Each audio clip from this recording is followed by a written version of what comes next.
This channel does not promote any violent, harmful, or illegal activities. All content provided by this channel is meant for an educational purpose only. দীপ এই মুহূর্তে দাঁড়িয়ে একটা বড় খবরের দিকে আমাদের নজর থাকছে। অভিষেক বন্দ্যোপাধ্যায়। আচ্ছা, অভিষেক বন্দ্যোপাধ্যায়কে নিয়ে আড়াআড়ি বিভাজন জোড়াফুলে কেনই প্রশ্ন তুলছি জানেন? এই প্রশ্ন উঠছে তার কারণ গতকালই ভরতপুরের তৃণমূল বিধায়ক হুমায়ুন কবিরের সওয়াল ছিল অভিষেক বন্দ্যোপাধ্যায়কে ফুল টাইম পুলিশ মন্ত্রী করা হোক। আর সেই সুযোগে তৃণমূলের অন্দরে কোন্দল কটাক্ষ ছুড়ে দেন বিরোধীরা। আর এ নিয়ে আজকে ফিরহাদ হাকিমের মন্তব্য যে অত্যন্ত তাৎপর্যপূর্ণ। কি বললেন ফিরহাদ হাকিম? যারা এত কথা বলছে তারা মমতা বন্দ্যোপাধ্যায়ের ছবি সরিয়ে নির্বাচনে নামুক, তারপর জিতে দেখা। বুঝে নেব মমতা বন্দ্যোপাধ্যায় থেকে বলিষ্ঠ কেউ নয়। আমি অভিষেকের ব্যাপারে জানবো না, কারণ বলবো না, তার কারণ হচ্ছে অভিষেক আমাদের সন্তান, ঠিক টাইমে সেগুলো আসবে। কিন্তু Mamata Banerjee is capable of doing everything. আমরা মমতা ব্যানার্জির ছবি লাগিয়ে জিতি। যারা বড় বড় কথা বলে না তাদের বলবো যে মমতা ব্যানার্জির ছবিটা সরিয়ে দিয়ে একটা ইলেকশন জিতে দেখা। কিন্তু যে বক্তব্য থেকে জল এত দূর গড়ালো সে বক্তব্যে নজর রাখতে হবে না? মানে হুমায়ুন কবির ঠিক কি বলেছিলেন কাল, আরো একবার শোনাবো আপনাদের। মুখ্যমন্ত্রী চতুর্থবারের জন্য আবার মুখ্যমন্ত্রী হন, কিন্তু তার ডেপুটি হিসাবে অভিষেক বন্দ্যোপাধ্যায়ের অভিষেক হওয়া দাবি আমি রেখেছি। সেই সঙ্গে পুলিশ মন্ত্রীও অভিষেক বন্দ্যোপাধ্যায়কে চেয়েছি। ফুল টাইমের একজন পুলিশ মন্ত্রী থাকলে আমার মনে হয় তার নজর এড়িয়ে কোনো ভালো কাজ ছাড়া কোনো খারাপ কাজে পুলিশ লিপ্ত থাকতে পারবে না। এ নিয়ে কথা বলতেই হয়। আমাদের প্রতিনিধি সরাসরি রয়েছেন শান্ত। শান্ত, একটা প্রশ্ন এই মুহূর্তে আশা করি যারা সাধারণ মানুষ, যারা TV9 বাংলার দর্শক এই মুহূর্তে তাদের মাথাতেও ঘুরছে, সেটা হলো তৃণমূলের মধ্যে তাহলে অভিষেককে নিয়ে একটা আড়াআড়ি বিভাজন, সেটা পরিষ্কার হয়ে যাচ্ছে। কারণ ফিরহাদ হাকিম বলে দিলেন মমতা বন্দ্যোপাধ্যায়ের থেকে বলিষ্ঠ কেউ নয়। আর ওদিকে হুমায়ুন কবিরের বক্তব্য, যেখানে তিনি পূর্ণ মন্ত্রী হিসেবে দেখতে চাইছেন অভিষেক বন্দ্যোপাধ্যায়কে। শান্ত, একদমই দেখো, তৃণমূলে কিন্তু এখন আড়াআড়ি বিভাজনে বিভাজিত। কারণ একদিকে অভিষেক বন্দ্যোপাধ্যায়, অন্যদিকে মমতা বন্দ্যোপাধ্যায়, দুজনের কিন্তু পৃথক পৃথক একটা অনুগামী যারা বিধায়ক রয়েছে তাদের একটা দল তৈরি হয়ে গিয়েছে। প্রথম দিকে দেখা গেল নবীন প্রবীণ কারাতে ব্যাটন থাকবে, সেটা নিয়ে বিবাদ। তারপর দেখা গেল আরজিকর ইস্যু, এখন হয়েছে পুলিশ মন্ত্রী। একের পর এক ইস্যুতে কিন্তু অভিষেকপন্থী যারা বিধায়ক রয়েছে বা মন্ত্রী রয়েছে বা সাংসদ রয়েছে তারা অভিষেকের সওয়াল করছেন। আর মমতা বন্দ্যোপাধ্যায় যারা দীর্ঘদিনের একনিষ্ঠ সৈনিক হিসেবে রয়েছেন, অরূপ বিশ্বাস, ফিরহাদ হাকিম, মলয় ঘটক বা সুব্রত বক্সিরা, তারা কিন্তু মমতা বন্দ্যোপাধ্যায়ের হয়েই সওয়াল করছেন। অর্থাৎ গোটা দল যারা নবীন হয়ে রয়েছে তারা কিন্তু অভিষেক বন্দ্যোপাধ্যায়তেই তারা নিজেদেরকে এখনও পর্যন্ত এস্টাবলিশ করে রেখেছে এবং তারা তারই বক্তব্য রেখে যাচ্ছেন। অর্থাৎ এই যে আড়াআড়ি বিভাজন, এটা কিন্তু শাসক দলের অন্দরে অস্বস্তি তৈরি করলেও কোনোভাবেই এই জায়গা থেকে নবীনরা অর্থাৎ অভিষেকপন্থী যারা রয়েছে তারা পিছিয়ে আসতে নারাজ। তারা বারবার করে দাবি করছে যদি এই জায়গা থেকে অভিষেক বন্দ্যোপাধ্যায় ব্যাটন না ধরে তাহলে দলের মধ্যে বা দলকে নিয়ে যেভাবে বারবার করে সমস্যায় পড়তে হচ্ছে এই রাজ্যে, সেইখান থেকে বেরোনো কোনোভাবে সম্ভব নয়। আর সেই কারণেই অভিষেক বন্দ্যোপাধ্যায়কে তারা প্রশাসনের একেবারে প্রথম দিকে চাইছেন। আর তারা কিন্তু একটা বিষয় বলছেন যে মমতা বন্দ্যোপাধ্যায় মুখ্যমন্ত্রী হোক, কিন্তু ডেপুটি হিসেবে দেখো শান্ত, একটা বিষয় ভীষণভাবে পরিষ্কার হয়ে যাচ্ছে যে অভিষেক বন্দ্যোপাধ্যায় এবং মমতা বন্দ্যোপাধ্যায় কে সেরা সেটা বলতে গিয়ে তৃণমূল নেতারা যে মন্তব্যগুলো করে ফেলছেন তাতে দল কিন্তু খানিকটা অস্বস্তিতে পড়ছে। আর একটা কথা এখানে সায়ন্তকে আমার প্রশ্ন করতে ইচ্ছা করছে। সায়ন্ত, আমার একটা খুব এই সমস্ত শোনা, এই পক্ষের বক্তব্য, হুমায়ুন কবিরের বক্তব্য, ববিদার বক্তব্য শোনার পরে আমার মনে একটা খুব সহজ প্রশ্ন, তাহলে কি ববি হাকিম চান না অভিষেক বন্দ্যোপাধ্যায় পুলিশ মন্ত্রী হোক? দেখো, এই প্রশ্নটাই কিন্তু আজকে আমরা করেছিলাম, আপনি কি চান অভিষেক বন্দ্যোপাধ্যায় পুলিশ মন্ত্রী হোক? উনি কিন্তু স্পেসিফিকলি একটা উত্তর দিলেন, অভিষেক আমাদের সন্তান, অভিষেকের প্রসঙ্গ যখন আসবে তখন বিষয় ভাবা যাবে, কিন্তু এখন সব দিক থেকে ক্যাপাবেল মুখ্যমন্ত্রী মমতা বন্দ্যোপাধ্যায়। উনি ওই একটা শব্দে কিন্তু যা বোঝার বুঝিয়ে দিয়েছেন যে অভিষেক বন্দ্যোপাধ্যায় নেতৃত্ব দিলেও এখনও অভিষেক বন্দ্যোপাধ্যায় শিশু। মমতা বন্দ্যোপাধ্যায় যে নেতৃত্ব দিচ্ছে সেই জায়গায় পৌঁছে যেতে অভিষেক বন্দ্যোপাধ্যায়কে আরও পথ চলতে হবে, আর সেই পথ চলা এখনও বাকি। সেই কারণে যে আছে অর্থাৎ মমতা বন্দ্যোপাধ্যায় যেখানে আছে সেখানেই ঠিক। অভিষেক বন্দ্যোপাধ্যায়ের সন্তান অভিষেক বন্দ্যোপাধ্যায়। বরং আমরা আমাদের দর্শকদের আরেকবার শোনাই ফিরহাদ হাকিম কি বললেন হুমায়ুন কবিরের সেই বক্তব্য নিয়ে, আরেকবার শুনুন।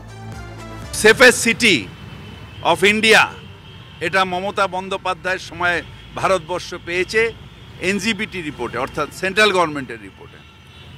Mamata Banerjee is capable of diving বলিষ্ঠ নেতৃত্ব যাকে বলে সে নেতৃত্ব দিতে সক্ষম। সুতরাং কাউকে এটা নিয়ে মাথা ঘামাতে হবে না। আমি অভিষেকের ব্যাপারে জানবো না, কারণ বলবো না, তার কারণ হচ্ছে অভিষেক আমাদের সন্তান, ঠিক টাইমের সেগুলো আসবে, কিন্তু Mamata Banerjee is capable of doing everything. আমরা মমতা ব্যানার্জির ছবি লাগিয়ে জিতি। যারা বড় বড় কথা বলে না তাদের বলবো যে মমতা ব্যানার্জির ছবিটা সরিয়ে দিয়ে একটা ইলেকশন জিতে দেখো। এই মুহূর্তে আমাদের সঙ্গে রয়েছেন বিজেপি নেতা জগন্নাথ চট্টোপাধ্যায়। জগন্নাথ দা, ববি হাকিম আজকে বলছেন যে অভিষেক বন্দ্যোপাধ্যায় মমতা বন্দ্যোপাধ্যায় অনেক বলিষ্ঠ। গতকাল নিশ্চয়ই আপনারা মনে থাকবে আপনি প্রতিক্রিয়া দিয়েছেন যখন হুমায়ুন কবির তিনি বলছেন যে মমতা বন্দ্যোপাধ্যায়ের মাথার উপর অনেক চাপ, তাই মমতা বন্দ্যোপাধ্যায় মুখ্যমন্ত্রী থাকুন কিন্তু অভিষেক বন্দ্যোপাধ্যায় পুলিশ মন্ত্রী হন। আজকে ববি হাকিমের কথায় কেমন একটা উল্টো সুর পাচ্ছি। কোনো উল্টো সুর দেখছি না তো। ববি হাকিমের যা বক্তব্য যা শোনালেন তা তো সরাসরি অভিষেক বন্দ্যোপাধ্যায়কে উনি চ্যালেঞ্জ করলেন, কিন্তু অভিষেক বন্দ্যোপাধ্যায়ের উদ্দেশ্যেই বললেন যে মমতা ব্যানার্জির ছবি সরিয়ে আপনি একবার ডায়মন্ড হারবার মডেল করিয়ে দেখুন। দেখুন, আমাদের ওদের দলের ভেতরে প্রাইভেট লিমিটেড কোম্পানি, ওদের একটা দল না, তো সেখানে ওদের পিসি ভাইপোর ভিতরে কি হচ্ছে সে নিয়ে আমাদের কোনো মাথা ব্যথা না, কিন্তু সাধারণ ভোটার হিসেবে আমরা এই কারণেই উদ্বিগ্ন। তার কারণ হচ্ছে দলটা মানে এই দলটার হাতে পশ্চিমবঙ্গের শাসনভার রয়েছে এবং ধীরে ধীরে পশ্চিমবঙ্গের একটা চরম নৈরাজ্য, একটা মাৎসর ন্যায় শুরু হয়েছে এবং তার একমাত্র শেষ হবে যখন না পিসি না ভাইপো এবং বদলাবে বাংলা বিজেপির হাত ধরে, তখনই এর একমাত্র সলিউশন আসবে। এরা এদের মারামারি করতে থাকুক, প্রাইভেট লিমিটেড কোম্পানিতে পাওয়ার চেঞ্জ যখন হয়, এক থেকে অন্যের হাতে যখন পাওয়ার যায় তখন এসব হতে থাকে। তাই ববি হাকিম আপনারা কেন হুমায়ুন কবিরের স্তরে নামিয়ে আনছেন? হুমায়ুন কবির তো কালকে মুখ্যমন্ত্রীকে কোট আনকোট ভদ্রমহিলা বলেছেন, মানসিক বিকারগ্রস্ত বলেছেন, অসুস্থ বলেছেন। দলকে এখনো তার বিরুদ্ধে মানে কি বিরাট শৃঙ্খলিত দল, তার কোনো ব্যবস্থা নিয়েছে? আমরা সেগুলো জানতে চাই। বেশ বেশ, অনেক ধন্যবাদ আপনাকে। কথা বলছিলাম বিজেপি নেতা জগন্নাথ চট্টোপাধ্যায়ের সঙ্গে। আচ্ছা, এই যে অভিষেক বন্দ্যোপাধ্যায়কে নিয়ে তৃণমূলের মধ্যে আড়াআড়ি ভাগ হয়েছে, সিপিএম কি ভাবছে? এই মুহূর্তে সুজন চক্রবর্তীর সঙ্গে আমরা সরাসরি যোগাযোগ করেছি। সুজন বাবু, গতকাল হুমায়ুন কবির বললেন পুলিশ মন্ত্রী হিসেবে অভিষেক বন্দ্যোপাধ্যায়কে দেখতে চান, আর আজকে ফিরহাদ হাকিম বলে দিলেন স্পষ্ট করে মমতা বন্দ্যোপাধ্যায় থেকে বলিষ্ঠ কেউ নেই। কি বলবেন?